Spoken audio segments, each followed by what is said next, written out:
شروع اللہ کا نام لے کر جو بڑا مہربان نہایت رحم والا ہے۔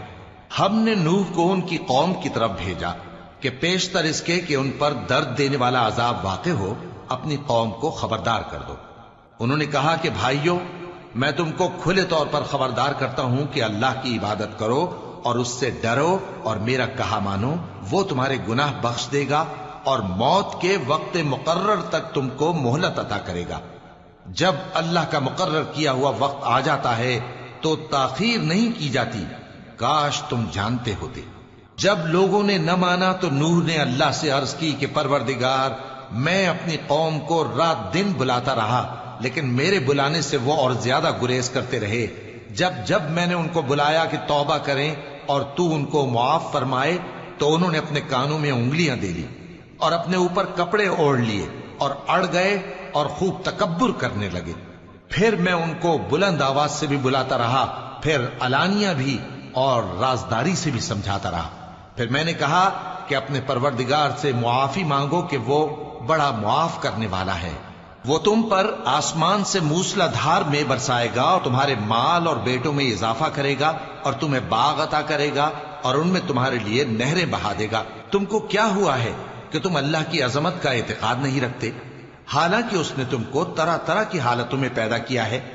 کیا تم نے نہیں دیکھا کہ اللہ نے 7 آسمان کیسے اوپر تلے بنائے ہیں اور چاند کو ان میں روشن بنایا ہے اور سورج کو چراغ بنا دیا ہے؟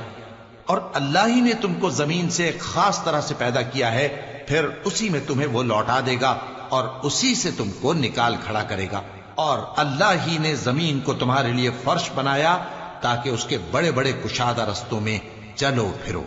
آخر میں نوح نے عرض کی کہ میرے پروردگار، یہ لوگ میرے کہنے پر نہیں چلے اور ایسوں کے تابع ہوئے ہیں جن کو ان کے مال اور اولاد نے نقصان کے سوا کچھ فائدہ نہ دیا، اور وہ بڑی بڑی چالیں چلے اور کہنے لگے کہ اپنے معبودوں کو ہرگز نہ چھوڑنا، اور ود اور سوا اور یغوث اور یعوق اور نصر کو کبھی نہ چھوڑنا۔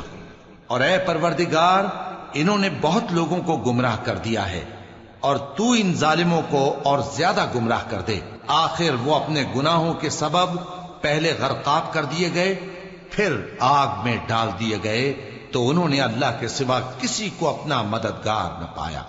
اور پھر نوح نے یہ دعا کی کہ میرے پروردگار، ان کافروں میں سے کسی کو زمین پر بستہ نہ رہنے دے، اگر تو ان کو رہنے دے گا تو یہ تیرے بندوں کو گمراہ کریں گے، اور ان سے جو اولاد ہوگی وہ بھی بدکار اور ناشکری ہوگی۔